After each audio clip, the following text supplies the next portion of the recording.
खुलुमबाय स्टुडिअ दङ आं राजीब बसुमतारी आरो बे समाव नोंथांमोननि गेजेराव लानानै फैदों मोनसे राजखान्थिनि गिदिरथार खौरां।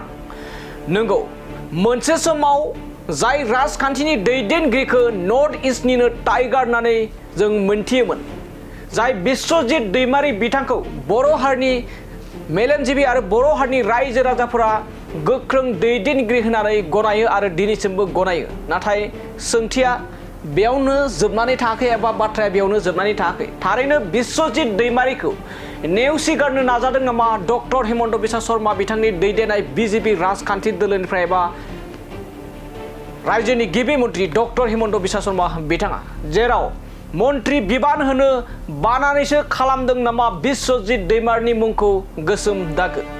दिनैनि समाव बिश्वजित दैमारी थामहिनबा रायजोनि एबा आसाम आयेन आफादनि बुंथिगिरि बिश्वजित दैमारी बिथांनि सायाव गोबां खौरां बिजोंजों लोगोसे आरो राजखान्थिनि दैदेनगिरिफ्रा गोबां माने जाख्ल'नायनि अजद होदों। नाथाय बे समाव एमएलए अखिल गगৈ बिथाङा रोखा फोरमायदों बिश्वजित दैमारी बिथांखौ जा जाख्ल'नायनि अजद होदों बे अजदा ओरैनो नंखायसो।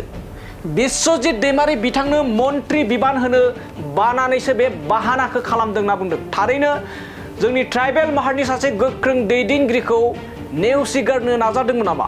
मन्त्रि बिबान होनो बानानैनो डक्टर हिमन्त बिश्व शर्मा बिथाङा इसिङारि मोनसे ब्लेकमेलिं खालामदों नामा एबा गोसोम दागो खालामदों नामा? बेयो मोनसे गिदिर सोंथि, जेराव बिश्वजित दैमारी बिथांखौ सासे नर्थ इस्टनि टाइगार होननानै बयबो मिन्थियो। नाथाय दिनैनि समाव आसाम आयेन आफादनि गोदान बुंथिगिरि रन्जित कुमार दास बिथाङा बिथांनि सायाव गोबां अजद होदों।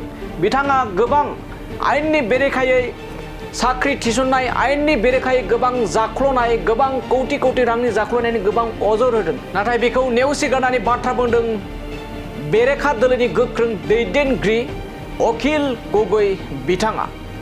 थारैनो दिनैनि समाव गोबां ससियेल मिडिया खौरां बिजोंनि गेजेरजों फोरमायदों दि बिश्वजित दैमारी बिथांनो मन्त्रि होनो बानानैसो बेफोरबायदि गोसोम दागो खालामनायनि गोबां ससियेल मिडियानि गेजेरजोंबो बाथ्राया ओंखारनायखौ नुनो मोननाय जादों। थारैनो नोंथांमोना मा फोरमायो, मा बुंगोन जे बिश्वजित दैमारी बिथांखौ एबा जोंनि बर' हारिनि सासे ट्राइबेलनि गोख्रों दैदेनगिरिखौ बेफोरबायदि गोसोम दागो खालामनानै मन्त्रि बिबाननिफ्राय बन्सित खालामना नाजानाय एबा नाजादों होनना नोंथांमोना सानो ना साना?